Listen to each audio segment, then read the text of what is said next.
So last week I met a friend of mine who's been investing for nearly 10 years, and I shared with him how finally I had achieved a 10 bagger. It means a stock that has increased by 10x, and he, congratulated me and he said, "You must be feeling really proud." I replied, "Honestly, I think it was probably the worst decision I have ever made." And he was very confused by that, and the discussion that followed is what I'm going to share with you in this video.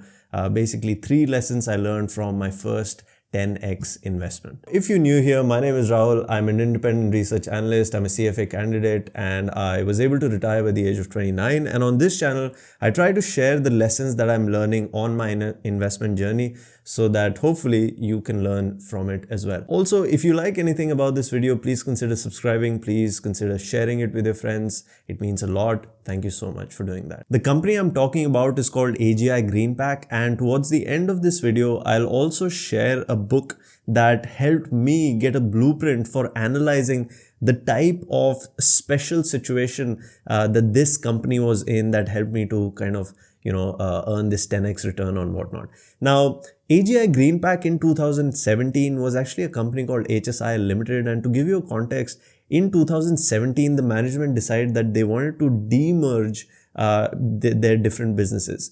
And to give you a context of how this kind of happens is, usually a successful business is one that will throw a lot of cash, and over decades what happens is that this successful business will usually not require that cash to grow. Either it can't grow at that same pace or the cash is simply not required because it is an asset-light business and it has a brand and all that, right? In this case, what happened was, which is the case with a lot of these successful companies, is that over time, they end up investing in other types of businesses. Sometimes they are related businesses, sometimes they are not so related businesses.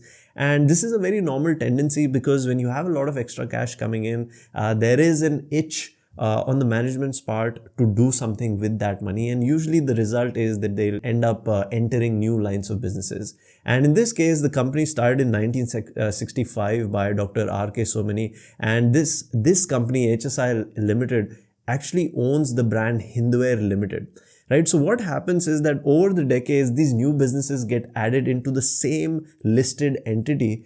And some of these businesses are good businesses in that they are high ROE businesses and they can grow at a decent pace as well. Other businesses are not so good. They require a lot of capital, but they are not, they're low ROE, so different combination of these characteristics. And what ends up happening is, because they're all clumped together in one listed entities, smart money or big investors basically decide that, at different times, that I want to own the Hindware brand and the sanitary ware business, right? Sinks and, toilets and all of that. But I don't necessarily want to own the glass packaging business, for example, which is not considered to be a very good business. So they tend to pressure the management into demerging or reconstructing or restructuring the business, right? So that value can be unlocked, and investors who want to invest in one type of business can own solely that business, and others can, own different business. So that's basically how the story works, and it's kind of like a repeat story, and it does happen quite often. So in this case, HSIL was separated into 2 entities. One was the original HSIL, which retained the not so good businesses, which was the glass packaging business, right? Bottles and whatnot. And the new listed entity was SHIL, So Many Home Innovations Limited, which basically housed the Hindware brand, the sanitary ware business, the pipes business they entered into. They have a furniture business under the brand of Evoke. And they also have a consumer appliance business. So all of that was put into this separate entity. Now, that's the context, right? And in August 2019, this process was finally completed. And since the listing of these 2 separate entities, or the original entity being broken down into 2 entities, the not so good business, right, which was HSIL, after the kind of separation, which came to be known as AGI Greenpac, this company actually increased by 10x. And the other entity, SHI, Shill, which was basically supposed to be, the nicer business, has increased in price by around 5 to 7x, right? So both of them have done really well. And for any normal investor, if you ask them, this kind of result would look extremely attractive and they would probably be very happy with the result. But in my case, I think it turned out to be a very average outcome. First lesson I learned from this episode, and also the primary reason why I think this great result turned out to be a very average result for my context, is having the need to develop and follow an investing system. What I mean by that is, investing is a process. It's not a one-time event, right? So if you don't have an investment tracking system, in this context, tracking companies you've invested in, if you don't have that, at the very best, you are leaving a lot of money on the table, and at the very worst, you actually end up losing money, right? So it's not a great outcome in either direction. In my context, I think my tracking system was very, very weak, and only in the last 2 years, I've become more and more conscious about tracking companies on a regular basis. And I realized that if I had done this more actively, I could have probably averaged up on these 10x and 7x investment, and that could have made a more meaningful impact on my overall net worth. Now, obviously, with hindsight bias and the benefit of hindsight, you can always look back and say ki ye kar deta to, ye ho jata to, right? So that's always there. But without a doubt, I think we all need to be aware of how we can track these companies. And just to give you some suggestion as an investor for you, what you can do at a very minimum basis is, one, on Screener there is a way to set alerts. So all the companies in your watch list, you can get an email every morning in your inbox. But even that is not really that important, because email to aa gaya, if you don't read it, or if you don't actively open that email and kind of go through it, it's not really of use. So what I would recommend is, you need to fit in that into your daily routine, right? So either you could check out that email in the morning while you're having breakfast. Maybe you could do it during lunch in the 20 minutes, half an hour, 1 hour that you have. Maybe you can do it before bed, but at least once in the day, you need to be aware at least what is happening with the company, right? So whenever there is a merger news, maybe there's an increase in sales, maybe there is a dividend payout, maybe there is a credit rating change. All of these major events are reported on the stock exchange, and I think one should be at the very minimal aware of them. The second thing you can do more on a medium term basis is actually listen to the quarterly con calls and read the presentations that the company puts out every quarter. And this is something that requires a little bit more of a time investment, and I would say, in my estimate, at least 1 hour per company per quarter is what is required, right? Which leads us to the second lesson I learned,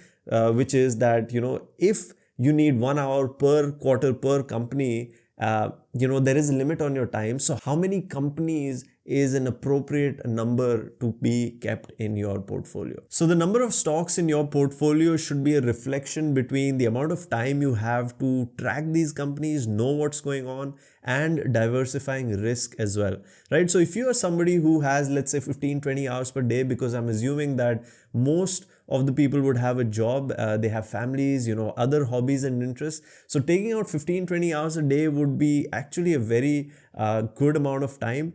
In that case, maybe you can manage a slightly higher number of companies, right? Whereas if you're somebody who can only take out, say, 5 hours per week, maybe a slightly fewer number. But then at the same time, there is a minimum amount of stocks you need to have in order to diversify risk, right? And in my case, I have around 30 companies, which in my context I find suboptimal, simply because I like to know as much as I can about the companies that I'm invested in, and therefore it takes time. So I've been actively, as a corrective measure, I've been actively firing a lot of the stocks that I can't justify are there in my portfolio. But at a very minimal, I think a good number is somewhere around 15 to 20 stocks, right? Because it gives you a good balance between being able to track those companies, but also diversifying risk. So what I want to know from you in the comment section is, how many companies do you have in your portfolio, And maybe if you'd like to explain why do you have that number, why not more or why not less, how did it come to be, please share your thoughts in the comments section. Which brings us to lesson number 3 on position sizing. Now, by definition, a 10x in 10 years is a fantastic result, let alone a 10x in 4 years. So when these opportunities come by our way, we want to make sure that they have enough allocation in our overall portfolio so that they can actually make a big difference to our overall net worth. And a 15-20 stock portfolio means that on average, minimum you'll have a 5% allocation to a stock and maximum somewhere around 7 to 8%. Unfortunately, in my case, the allocation was around 1%, which was super disappointing. And through a combination of 3 factors, just to summarize: 1, you have poor tracking; B, you have a suboptimal number of stocks in your portfolio; and C, as a result of which you have very, very low allocation to that winner or winning stock. Through a combination of that, even a great investment turned out to be a little bit average. But on a more positive note, I remember something my friend said in our conversation. He said that if you're not careful, stock market can become a game of regrets, right? If you make money, you regret you didn't make more. If you lose money, you obviously regret that you lost money. So it's very important sometimes to kind of zoom out and get a perspective, because the really important part is to be able to play this game for a long period of time, because that's the only thing that will ensure, whatever success, whatever definition of success we have. And in order to play this game or to keep playing this game, we need to survive and stay in the game. The only way you can stay in the game is if you don't lose money. So sometimes, yes, even though this could have been a great investment, it didn't turn out to be as great. As long as you're able to play the game, I think good things can happen and we can keep improving our process and get better and better with time. And with that, I want to end this video with the book recommendation that I told you about. And this book really gave me the blueprint to analyze AGI Greenpac, HSIL in this context. And I think it's a great, great book. You can check it out. It's not very beginner friendly. It's a little bit of a dense read, but I think if you are kind of dedicated, this is something you can check out. The book is called Fortunes in Special Situations in the Stock Market by Maurice Schiller. I highly, highly recommend this book. I can, share the link in the description as well. And with that, I want to thank you for watching this video so far. If you're still with us, please consider subscribing. Please consider sharing this video with your friends. And if you have anything you want to share, please leave your comments in the comment section. Thank you so much for watching.